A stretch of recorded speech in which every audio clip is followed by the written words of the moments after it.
Tabunan mo ako at gawin mo akong sining.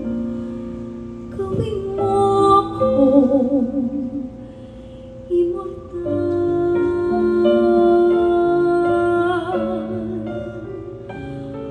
Ang pangalan ko ay ibubulong ng hangin.